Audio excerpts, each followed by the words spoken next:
सतनाम श्री वाहिगुरु साहिब जी।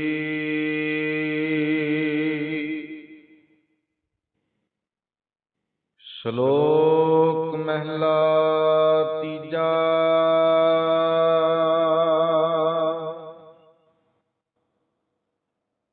हौमै विच जगत मुआ,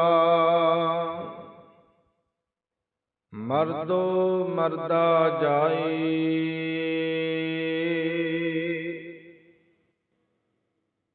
जिचर विच दम है,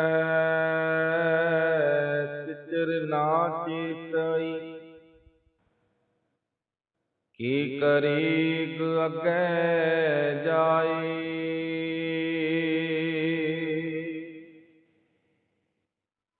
हौमै विच जगत मुआ, मर्दो मर्दा जाई। जिचर विच दम है, तिचर ना चेतई। की करीग अगे जाई।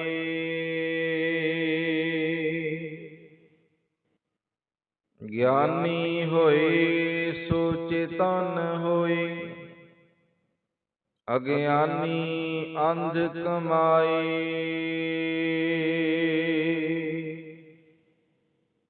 नानक इथै कमावै सो मिलै, अगे पाई जाई। महला तीजा। तुर खसमै का हुक्म पया, बिन सतगुर चेत्या ना जाई। सतगुर मिलिया अंतर रब रहिया, सदा रहिया लिव लाई। दम दम सदा संभालदा, दम ना बिरथा जाई। जन्म मरण का पौ गया, जीवन पदवी पाए। नानक एही मर्तबा किसनू दे, जिसनू कृपा करे रजाई। पौड़ी। आपे दाना बीनिया, आपे परधाना। आपे रूप दिखालदा, आपे लाई ध्याना। आपे मोनी वरतदा, आपे कथै ज्ञाना। कौड़ा किसै न लगई, सब नाही भाना। उस्तत बरन ना सकिए, साध साध कुर्बाना।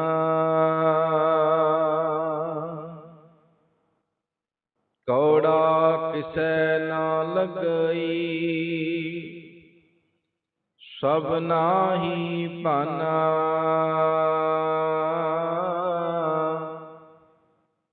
उस्तत बरन ना सकिए, साध साध कुर्बाना।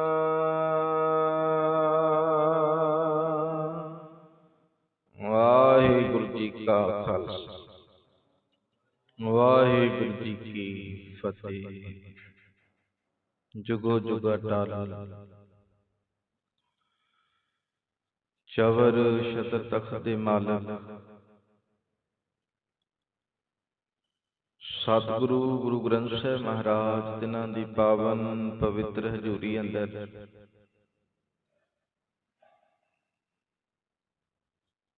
ਜੋੜ ਮਿਲ ਇਕੱਤਰ ਹੋਏ ਗੁਰੂ ਪਿਆਰ ਵਾਲੇ ਸਤਸੰਗੀ ਜਨੋਂ ਵਡਭਾਗੇ ਹੋ।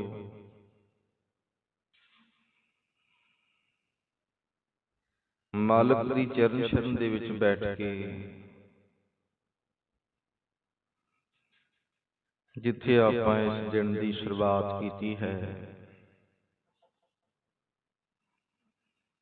ਤਿੱਥੇ ਮਾਲਕ ਨੇ ਜੀਵਨ ਦੀ ਰਹਿਨੁਮਾਈ ਕਰਦਿਆਂ ਪਾਵਨ ਪਵਿੱਤਰ ਮੁਖ ਵਾਕ ਰਾਹੀਂ ਸ਼ੁਭ ਗੁਣ ਸਾਨੂੰ ਜਿਹੜਾ ਹੈ ਬਖਸ਼ੇ ਨੇ। ਅੱਜ ਦਾ ਪਾਵਨ ਪਵਿੱਤਰ ਬਚਨ ਬਿਹਾਗੜੇ ਕੀ ਵਾਰ ਸੋਢੀ ਸੁਲਤਾਨ ਗੁਰੂ ਰਾਮਦਾਸ ਪਾਤਸ਼ਾਹ ਮਹਾਰਾਜ ਜੀ ਦੁਆਰਾ ਉਚਾਰਨ ਕੀਤੀ ਹੋਈ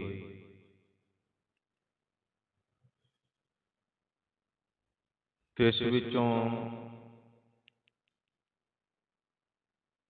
ਗੁਰੂ ਰਾਮਦਾਸ ਪਾਤਸ਼ਾਹ ਮਹਾਰਾਜ ਜੀ ਨੇ 19ਵੀਂ ਪੌੜੀ ਸਾਨੂੰ ਬਖਸ਼ੀ ਹੈ। ਸਮੁੱਚੀਆਂ 21 ਪੌੜੀਆਂ ਨੇ ਇਸ ਵਾਰ ਦੀਆਂ। 19ਵੀਂ ਪੌੜੀ ਗੁਰੂ ਰਾਮਦਾਸ ਪਾਤਸ਼ਾਹ ਮਹਾਰਾਜ ਜੀ ਦੀ ਹੈ। 2 ਸ਼ਲੋਕ ਗੁਰੂ ਅਮਰਦਾਸ ਪਾਤਸ਼ਾਹ ਮਹਾਰਾਜ ਜੀ ਨੇ ਸਾਨੂੰ ਬਖਸ਼ੇ ਨੇ। ਇਹ ਪਾਵਨ ਪਵਿੱਤਰ ਬਚਨ ਮੁਬਾਰਕ ਅੰਗ 555 ਤੇ 56 ਤੇ ਸੁਭਾਇਮਾਨ ਹੈ। ਆਓ ਸਤਿਗੁਰੂ ਜੀ ਨੇ ਜੋ ਰਹਿਮਤਾਂ ਕੀਤੀਆਂ ਨੇ, ਪਾਵਨ ਵਿਚਾਰ ਦੀ ਰਮਤਾ ਤੋਂ ਪਹਿਲਾਂ ਰਸਨਾ ਕਰੋ ਪਵਿੱਤਰ, ਅਦਬ ਸਹਿਤ ਆਖੋ ਜੀ ਵਾਹਿਗੁਰੂ ਜੀ ਕਾ ਖਾਲਸਾ ਵਾਹਿਗੁਰੂ ਜੀ ਕੀ ਫਤਿਹ। ਸੰਸਾਰਕ ਤੌਰ ਤੇ ਜੇਕਰ ਇਸ ਗੱਲ ਨੂੰ ਦ੍ਰਿੜ ਕਰੀਏ,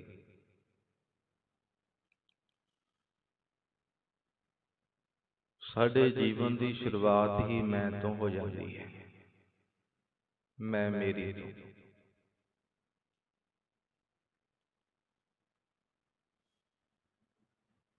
ਬੜਾ ਪਿਆਰਾ ਬਚਨ ਹੈ ਭਗਤ ਕਬੀਰ ਜੀ ਦਾ।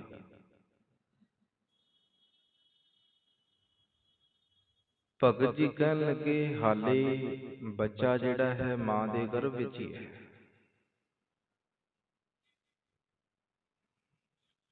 ਬਾਹਰ ਨਹੀਂ ਆਇਆ ਤੇ ਗਰਭ ਦੇ ਵਿੱਚ ਬੱਚਾ ਪਲ ਰਿਹਾ ਤੇ ਉੱਥੇ ਜਿਹੜਾ ਹੈ ਕਹਿ ਲੋ ਕਿ ਮਾਂ ਨੇ ਇਹ ਗੱਲ ਕਹਿ ਦਿੱਤੀ, ਪਰਿਵਾਰ ਨੇ ਇਹ ਗੱਲ ਕਹਿ ਦਿੱਤੀ, ਇਹ ਮੇਰਾ ਹੈ। ਇਸੇ ਕਰਕੇ ਤੇ ਅਸੀਂ ਰੋਜ਼ ਆਸਾ ਕੀ ਵਾਰ ਅੰਦਰ ਪੜ੍ਹਦੇ ਹਾਂ। ਹਉ ਵਿੱਚ ਆਇਆ, ਹਉ ਵਿੱਚ ਗਿਆ, ਹਉ ਵਿੱਚ ਜੰਮਿਆ, ਹਉ ਵਿੱਚ ਮੁਆ। ਪੈਦਾਇਸ਼ ਵੀ ਮੈਂ ਦੇ ਵਿੱਚ ਹੈ, ਮੌਤ ਵੀ ਮੈਂ ਵਿੱਚ ਹੈ। ਆਇਆ ਵੀ ਮੈਂ ਮੇਰੀ ਵਿੱਚ, ਗਿਆ ਵੀ ਮੈਂ ਮੇਰੀ ਵਿੱਚ। ਸੰਸਾਰ ਦੀ ਗੱਲ ਹੈ। ਭਗਤ ਜੀ ਕਹਿਣ ਲੱਗੇ, ਸੰਸਾਰ ਤੇ ਆਇਆ ਨਹੀਂ ਅਜੇ, ਤੇ ਜਿਹਦੇ ਤੇ ਐਸਾ ਅਸਰ ਪਹਿਲਾਂ ਹੀ ਪੈ ਗਿਆ, ਉਹ ਸੰਸਾਰ ਦੇ ਅੰਦਰ ਆ ਕੇ ਕੀ ਕਰੇਗਾ।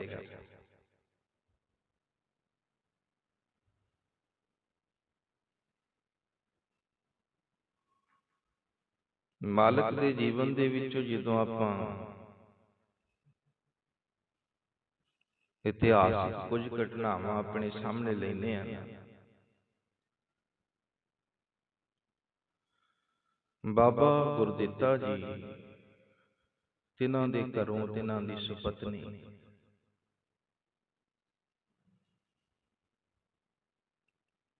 ਦੋ ਔਲਾਦਾਂ ਉਹਨਾਂ ਦੀਆਂ ਹੋਈਆਂ ਨੇ।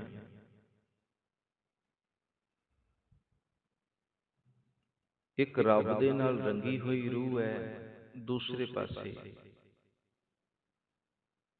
ਬੜੀ ਲਾਲਚੀ ਰੂਹ ਹੈ। ਪੈਦਾਇਸ਼ ਇੱਕ ਹੀ ਕੁੱਖ ਚੋਂ, पर बिरती दे विच बड़ा फर्क है। एक गुरता गदी ते विराजमान ने 7वें पातशाह महाराज जी दे रूप अंदर, 6वें पातशाह जी दे पोतरे,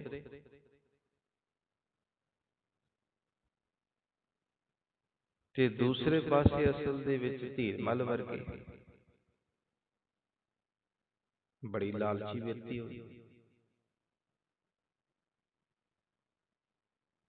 ते इतिहास वाचदे एक गल सामने आई, मां दे गर्भ दे विच जदों जिस वक्त बाबा धीरमल साहब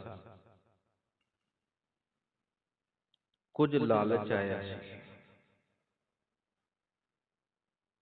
बाबा गुरदित्ता जी दे घरों उन्हां दी सुपत्नी दे अंदर, वो बिरती दा असर कह लो कि उन्हां दे बच्चे च पिया है। समा पा के वही बच्चा असल दे विच जिहड़ा है कह लो कि अपने चाचे ते गोली चलाउंदा है, भाव गुरु तेग बहादुर साहब। मेरे कहण तो भाव ये है, गुरु बाबा जी कहंदे हाले ते संसार विच नहीं आया, पहला ही कह लो कि एक अटैक लग गया मेरा, ते फिर आपां एक आस रखिए कि हाँ ये संसार विच आके इस बिरती दा धारनी बन जावे, ये कवे कि मेरा मुझ में किछ नहीं, जो किछ है सो तेरा, तेरा तुझको सौंपते क्या लागे मेरा। क्योंकि वो माहौल बनिया नहीं कुख दा। इस करके बाबा जी कहंदे जननी जानत सुत बड़ा होत है, इतना को न जाने दिन दिन अवध घटत है। मोर मोर कर अधिक लाद डर, पेखत ही जमराओ हसै। मां कहंदी मेरा ये मेरा है, दुनियादारी दा उन्हें कुछ नहीं पता जी, पर जिहदी परवरिश फिर जदों इदां हुंदी है ना, फिर ओहदी बिरती जिहड़ा छेती कीतिआं ये नहीं बनदी कि वह कवे कि नहीं रब जी सब कुछ तुहाडा ही है। वह भी कहंदा है अगे आके फिर ये मेरा है। गुरु अमरदास पातशाह महाराज जी कहंदे इस मैं मेरी दे विच कायनात ना मर रही है, खौमे विच जगत मुआ। संसार जिहड़ा है हौमे दे विच जिहड़ा मरदा पिया है, मरदो मरदा जाए गर्क होए। जिचर विच दम है तिचर ना चेतई। जदों तक असल दे विच शरीर विच श्वास है ना, उदों तक रब नूं चेते नहीं करता है। के करेग अगे जाए, तीसरे पातशाह जी कहंदे अगे जाके दस की करेगा, की कवेंगा कि मैं आ खट के आया। उत्थे तो पूछा जाना है। कुछ प्राप्ति लई इस संसार ते आया है, उस शय नूं उस वस्तु नूं प्राप्ति ना कर पाया ते अगे जाके ते फिर सवाल जवाब होणगे जदों क्या तैं खटिया कहां गवाया। चलो सिताब दीवान बुलाया, हर फरमान दरगाह का आया। की खटिया की गवाया ही दस, फिर जवाब कोई नहीं। जिचर विच दम है तिचर ना चेतई। श्वास चल रहा है, कुछ नहीं पता, रब नूं भी चेते करना है। ते जदों साह रुकदे ने ना मनुख दे, फिर इहनूं एहसास हुंदा है कि श्वासां दी कदर की है। कोरोना विच हाल वेख ही लिया, साम के रखिया सी अपने कि जदों भी थोड़ा बहुत साह रुकन लगा सी इंतजाम किया ਕਹਿਣ ਤੋਂ ਭਾਵ ਇਹ ਹੈ, ਉਦੋਂ ਫਿਰ ਕਦਰ ਮਹਿਸੂਸ ਹੋ ਰਹੀ ਸੀ ਕਿ ਇੱਕ ਇੱਕ ਸਵਾਸ ਜਿਹੜਾ ਸਾਡੇ ਵਾਸਤੇ ਕਿੰਨਾ ਕੀਮਤੀ ਹੈ। ਮਾਲਕ ਜੀ ਕਹਿੰਦੇ ਗਿਆਨੀ ਹੋਏ ਸੋ ਚੇਤਨ ਹੋਏ, ਜਿਹਨੂੰ ਗਿਆਨ ਹੈ, ਗੁਰੂ ਪਾਸੋਂ ਜਿਨ੍ਹਾਂ ਨੇ ਗਿਆਨ ਲੈ ਲਿਆ, ਉਹ ਸਾਵਧਾਨ ਰਹਿੰਦੇ ਨੇ, ਉਹ ਜਾਗਦੇ ਰਹਿੰਦੇ ਨੇ ਅੰਦਰ ਤੋਂ। ਅਗਿਆਨੀ ਅੰਧ ਕਮਾਏ, ਪਰ ਅਗਿਆਨਤਾ ਵਸ ਹੋ ਕੇ ਜੀਵ ਜਿਹੜੇ ਨੇ ਉਹ ਫਿਰ ਕਹਿ ਲੋ ਕਿ ਦਿਖਦਾ ਸਭ ਕੁਝ ਹੈ, ਪਰ ਫਿਰ ਵੀ ਉਹਨਾਂ ਨੂੰ ਕੁਝ ਵੀ ਨਹੀਂ ਦਿਖਦਾ। ਅੱਖਾਂ ਵੇਖ ਰਹੀਆਂ ਨੇ, ਪਰ ਜੋ ਅਸਲੀਅਤ ਨੂੰ ਵੇਖਣਾ ਚਾਹੀਦਾ ਹੈ ਉਹ ਦਿਖਦੀ ਨਹੀਂ। ਇਸ ਕਰਕੇ ਅਗਿਆਨਤਾ ਵਸ ਉਹ ਅੰਨੇ ਹੋ ਜਾਂਦੇ ਨੇ। ਨਾਨਕ ਇੱਥੇ ਕਮਾਵੇ ਸੋ ਮਿਲੇ, ਜੋ ਕਮਾਏਗਾ ਉਹ ਇੱਥੇ ਮਿਲ ਜਾਏਗਾ। ਸਤਿਗੁਰੂ ਜੀ ਨੇ ਜੋ ਕਮਾਏਗਾ ਉਹ ਤੈਨੂੰ ਇੱਥੇ ਮਿਲ ਜਾਏਗਾ।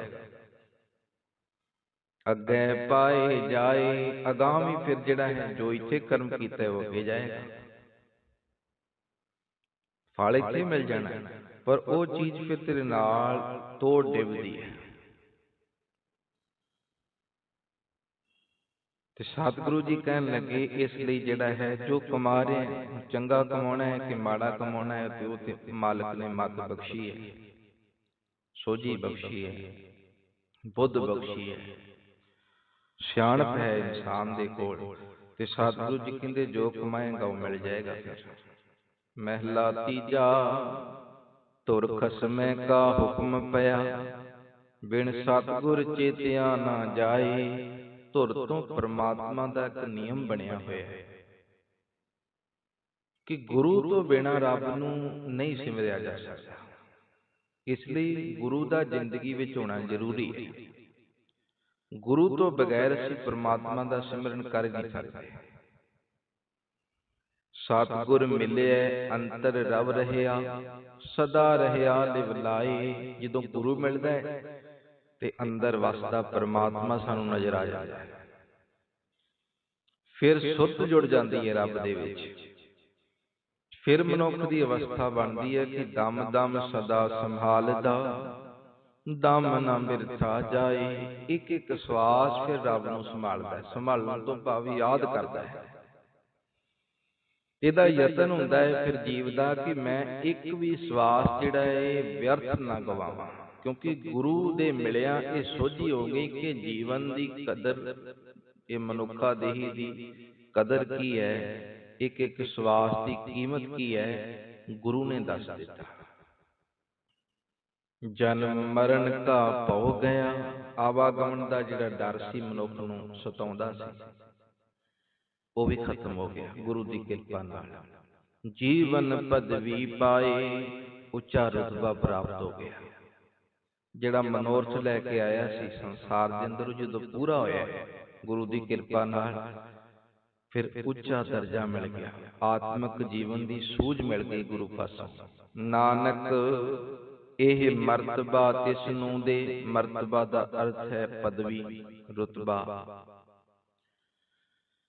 ਇਹ ਰੁਤਬਾ ਜਿਹੜਾ, ਇਹ ਪਦਵੀ, ਇਹ ਅਵਸਥਾ ਕਹਿ ਲੋ, ਉਸ ਨੂੰ ਮਿਲਦੀ ਹੈ ਜਿਸ ਨੂੰ ਕਿਰਪਾ ਕਰੇ ਰਜਾਏ। ਪਰਮਾਤਮਾ ਜਿਹਦੇ ਤੇ ਬਖਸ਼ਿਸ਼ ਕਰਦਾ ਹੈ, ਜਿਹਦੇ ਤੇ ਤਰਸ ਕਰਦਾ ਹੈ, ਭਾਵ ਕਹਿ ਲੋ ਕਿ ਜਿਹੜਾ ਰੱਬ ਨੂੰ ਰਜਾ ਲੈਂਦਾ ਹੈ, ਗੁਰੂ ਨੂੰ ਪ੍ਰਸੰਨ ਕਰ ਲੈਂਦਾ ਹੈ, ਉਹਨਾਂ ਨੂੰ ਫਿਰ ਇਹ ਜਿਹੜਾ ਹੈ ਉੱਚੀ ਆਤਮਿਕ ਅਵਸਥਾ ਦੀ ਪਦਵੀ ਪ੍ਰਾਪਤ ਹੁੰਦੀ ਹੈ।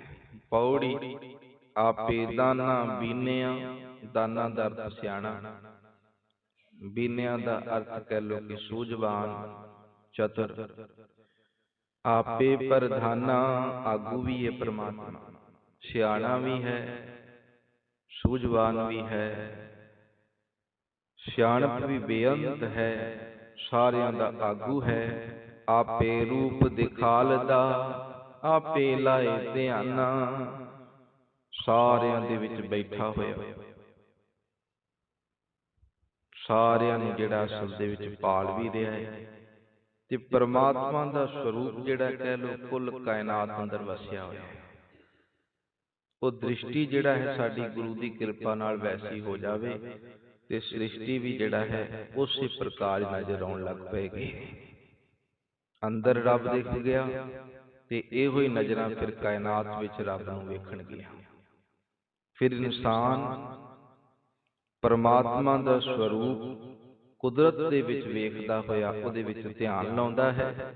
ਆਪੇ ਮੋਨੀ ਵਰਤਦਾ, ਆਪ ਹੀ ਉਹ ਮੋਨ ਹੋ ਕੇ ਵਰਤ ਰਿਹਾ ਹੈ। ਆਪੇ ਕਥੈ ਗਿਆਨਾ, ਗਿਆਨ ਦੀਆਂ ਬਾਤਾਂ ਕਰਨ ਵਾਲਾ ਵੀ ਉਹ ਪਰਮਾਤਮਾ ਆਪ ਹੈ। ਕੌੜਾ ਕਿਸੇ ਨਾ ਲੱਗਈ, ਸਭਨਾ ਹੀ ਭਾਨਾ। ਰੱਬ ਕਿਸੇ ਨੂੰ ਕੌੜਾ ਨਹੀਂ ਲੱਗਦਾ। ਭਾਵ ਕੋਈ ਜਿਹੜਾ ਹੈ ਰੱਬ ਨਾਲ ਨਫ਼ਰਤ ਨਹੀਂ ਕਰਦਾ, ਕਿਉਂਕਿ ਰੱਬ ਦਾ ਸੁਭਾਅ ਮਿੱਠੜਾ ਹੈ। ਰੱਬ ਨਿਰਭਉ ਹੈ, ਰੱਬ ਨਿਰਵੈਰ ਹੈ। ਜਿਸ ਕਰਕੇ ਜਿਹੜਾ ਹੈ ਪਰਮਾਤਮਾ ਅਸਲ ਦੇ ਵਿੱਚ ਜਿਹੜਾ ਹੈ ਬੇਅੰਤ ਸਰਬ ਕਲਾ ਸੰਪੂਰਨ, ਸਾਰਿਆਂ ਨੂੰ ਜਿਹੜਾ ਭਾਨਾ ਤੋਂ ਭਾਵ ਭਾਉਂਦਾ ਹੈ, ਚੰਗਾ ਲੱਗਦਾ ਹੈ। ਉਸਤਤ ਬਰਨ ਨਾ ਸਕੀਐ, ਸਦ ਸਦ ਕੁਰਬਾਨਾ। ਪਰਮਾਤਮਾ ਦੀ ਉਸਤਤ ਜਿਤਨੀ ਆਪਾਂ ਬਿਆਨ ਕਰੀਏ ਉਤਨੀ ਘੱਟ ਹੈ। ਇਸ ਲਈ ਸੋਢੀ ਸੁਲਤਾਨ ਸਤਿਗੁਰੂ ਗੁਰੂ ਰਾਮਦਾਸ ਪਾਤਸ਼ਾਹ ਜੀ ਕਹਿੰਦੇ, ਰੱਬ ਤੋਂ ਸਦਕੇ ਜਾਓ, ਬਲਿਹਾਰੇ ਜਾਓ, ਕਿਉਂਕਿ ਉਹਦੀ ਉਸਤਤ ਜਿਤਨੀ ਬਿਆਨ ਕਰੋਗੇ ਉਤਨੀ ਘੱਟ ਹੈ। ਗੁਰੂ ਕਿਰਪਾ ਕਰੇ ਬਚਨ ਹਿਰਦਿਆਂ ਵਿੱਚ ਵਸਣ ਜੀ। ਬੇਅੰਤ ਭੁੱਲਾਂ ਦੀ ਖਿਮਾ। ਵਾਹਿਗੁਰੂ ਜੀ ਕਾ ਖਾਲਸਾ, ਵਾਹਿਗੁਰੂ ਜੀ ਕੀ ਫਤਿਹ।